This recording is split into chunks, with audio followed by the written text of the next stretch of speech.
This video contains news and analysis related to a recent terror attack in Kashmir. The content may include sensitive visuals and discussions that could be distressing to some viewers. Viewer discretion is advised. We strongly condemn all forms of violence and terrorism. The purpose of the content is solely to inform and create awareness based on verified reports. Top quality और consistent performance के लिए सिर्फ silver pump नाम याद रखना। এবার জানাই যে আবারও একটা বড় ধাক্কা পাকিস্তানের জন্য, কারণ পাকিস্তানের অ্যাভেক্স বিমান ধ্বংস করলো ভারত। এটি আসলে একটা ফ্লাইং রাডার সিস্টেম। কয়েকশো কিলোমিটার দূরের এয়ারক্রাফট ট্র্যাক করতে লাগে পাকিস্তানের পাঞ্জাব প্রদেশের রাডার ধ্বংস করলো ভারত। আর এটাই পাকিস্তানের কাছে একটা বড় সড় ধাক্কা। এই অ্যাভেক্স বিমান ধ্বংস করলো ভারত। এটা আসলে একটা ফ্লাইং রাডার সিস্টেম। আমি একবার চলে যাব কর্নেল শ্রীবাস্তবের কাছে।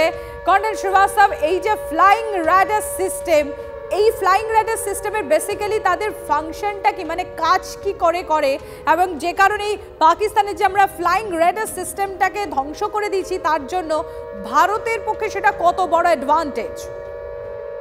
জবরদস্ত অ্যাডভান্টেজ। আপনার যতগুলো পাকিস্তানে আমাদের দিকে যে সীমানা ছিল, ওখানে ওদের রাডার লাগিয়ে ওরা আমাদেরকে সার্ভেলেন্স করতো। প্লাস কোস্টাল এরিয়া যেটা আমরা বলছি, করাচি, গদারপোর্ট, এই মারাকান কোস্ট কমিউনিটি, পসনিয়ান, এইসব জায়গা, ওরা ওখানেও আমাদের রাডার লাগিয়ে আমাদের দেখতো কি আমাদের থেকে কি যাচ্ছে। আর এই যে হাওয়াই জাহাজের উপর একটা দেখবেন গোল রকম একটা লাগিয়ে থাকে, ওটা ছিল ওদের এয়ারবর্ন রাডার সার্ভেলেন্স সিস্টেম। আর এই রাডার এয়ার সিস্টেম যখন উড়ে যায়, বাতাসে থাকে, হাওয়ায় থাকে, ওর রেঞ্জটা বেড়ে যায়।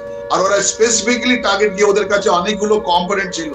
আর ওর কাছে, পাকিস্তানের কাছে একটা ভালো সিস্টেম ছিল ওরিয়েন্ট C3, ওরা আমেরিকা দিয়েছিল, কিন্তু ওদের জঙ্গিরাই ওদের গিয়ে ওদের নষ্ট করেছিল। এক আর দুটা ফাংশন ছিল।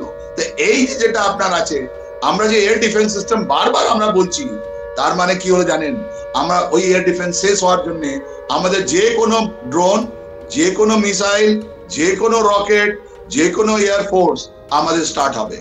আমি আজকে তৃতীয় দিনে প্রথম আমি আপনাকে জানিয়ে দিই, আমরা এই দুদিনের মধ্যে প্রথম আমরা ওদের পাহালগামে রেসপন্স দিলাম প্রথম দিন, দ্যাট ইজ অন 7th। কালকে আমরা ফেভারেবল ইয়ার সিচুয়েশন আমরা গেইন করার চেষ্টা করলাম। তৃতীয়, আজ ইকোনমিক ব্লকেট করলাম। চতুর্থ, আমাদের গ্রাউন্ড ফোর্সেস অপারেশন গুলো ডিফেন্সিভ ছিল, এখন আক্রমণে যায়নি। কিন্তু আক্রমণ হবে যখন ওদের পুরোপুরি আপনার কি বলি মিসাইল সিস্টেম, ওদের যতগুলো ড্রোন আছে, শুধুমাত্র ভারত ডিফেন্ড করছে। আমরা শান্তিপ্রিয় দেশ, আমরা আমাদের ভারতবাসীর কথা ভাবি, সেই কারণে আমরা শুধু ডিফেন্ড করি, আমরা অ্যাটাকে কখনো যাই না। যদি অ্যাটাকে যাই তাহলে কি হাল হতে পারে। কর্নেল শ্রীবাস্তব, কাইন্ডলি আমার সঙ্গে থাকুন। এই পাকিস্তানকে পাপের শাস্তি দিচ্ছে ভারত। পাক ড্রোন মিসাইল গুঁড়িয়ে দিল ভারতের এয়ার ডিফেন্স সিস্টেম। পাল্টা পাকিস্তানের 6 শহরে হামলা, লাহোর, ইসলামাবাদ, করাচি, সিয়ালকোট, রাওয়ালপিন্ডি, বহালপুরে হামলা। পাক অধিকৃত মুজাফফরাবাদে পর বিস্ফোরণ। ভারতের প্রত্যাঘাতে রীতিমতো নাস্তানাবুদ পাকিস্তান।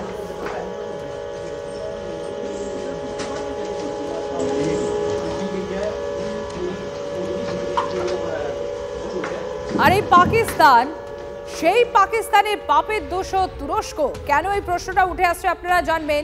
করাচিতে পৌঁছেছে তুরস্কের কার্গো বিমান। রাত 12টা নাগাদ করাচি বিমানবন্দরের নামে তুরস্কের কার্গো। কি আছে সেই কার্গোয়? মুখে কুলুপ পাকিস্তান এবং তুরস্ক। আমি একবার চলে যাব কর্নেল শ্রীবাস্তবের কাছে। কর্নেল শ্রীবাস্তব, দুটো বিষয় আপনার কাছ থেকে জানতে চাইবো। এক, মুজাফফরাবাদ নিয়ে যে বিষয়টা, আমি একটু পরে আসছি আপনার কাছে।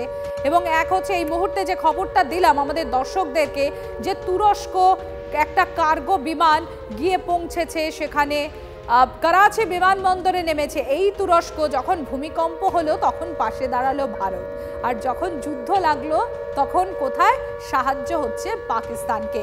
এর আগে যেরকম আমরা দেখেছি সেখানে HQ ফাইটার জেট যাচ্ছে, তার মধ্যে অ্যামিউনিশন যাচ্ছে। এবার এরপরে দেখা যাচ্ছে গতকাল রাতে করাচি পোর্টে সেখানে তুরস্কের কার্গো নামছে। কিভাবে দেখছেন কর্নেল শ্রীবাস্তব? দেখুন, আপনি যদি ওদের ডাটাগুলো দেখেন, economic and trade data between Pakistan and তুরস্ক, আপনি দেখবেন ওদের কাছে বেশি কিছু নয়। আজকে আমি জানি ওরা কি দিয়েছে। তুরস্ক আমাদের রিজনকে ডিসস্টেবিলাইজ করার জন্য আপনি বাংলাদেশে দেখবেন ওরা দিয়েছে ওখানে ড্রোন, ওরা ড্রোন দিয়েছে ওখানে, রাইট? আবার ড্রোন দিয়ে ওরা জিনিস দিয়েছে আপনার মালদ্বীপসে। ওরা আমাদের সাউথ এশিয়াকে ডিস্টার্ব করার জন্য অ্যান্টি ইন্ডিয়া স্টান্স নিয়েছে, আর এই পাকিস্তানকে ওরা আবার ড্রোন দিয়েছে। এই ড্রোন গুলো যেটা ছিল, যেটা ইউক্রেনে ওরা পাঠিয়েছে, আর ওরা খুব দম্ভ করে বলছে কি আমাদের যে ড্রোন গুলো আছে অনেক ভালো, আমরা ওদেরকেই দেখিয়ে দেবো, ওই টেকনোলজিটাকে ইন্টারসেপ্ট করে দেখিয়ে দেবো, নষ্ট করে দেখিয়ে দেবো। কিন্তু আমার তো মনে হয় যে এই যে কার্গো বিমান ওখানে গেছে, ওর থেকে ডাউনলোড হতে পারবে না, বিকজ আমাদের যে ফ্লিট নৌসেনা, আমাদের ভারতীয় নৌসেনা যেটা প্যাকেজ গুলো যাচ্ছে করাচি কাছে, আর করাচি থেকে কোনো জিনিস আসা, কোনো জিনিস যাওয়া আর সম্ভব নয়। দ্বিতীয়, ওর মধ্যে যে সাবমারিন ছিল পাকিস্তানের, প্রত্যেকটা তো অপারেশন ছিল না, ওর মধ্যে অনেকগুলো নন অপারেশন ছিল। তাহলে আমরা জানি না যে আমরা এখন ওদের সাবমারিন সিস্টেমকে ডিসেবল করেছি না ডিস্ট্রয় করেছি। আমাদের প্রথম প্রায়োরিটি আছে এখন ওদের সাবমারিনকে খুঁজে বের করা। আর এই তুর্কি যেটা কার্গো, যেটা আপনার আছে, এটা নো ওয়ার জোন, এটা ওয়ার জোন নাও, ওখানে আর এরা ডাউনলোড করতে পারবে না। এইটা যতগুলো জিনিস ওখান থেকে ডাউনলোড হবে, আপনার পাকিস্তান আর্মির কাছে মানুষই থাকবে না ওখান থেকে বের করে ডিফেন্সিভ এরিয়া, অপারেশন এরিয়াতে নিয়ে যেতে।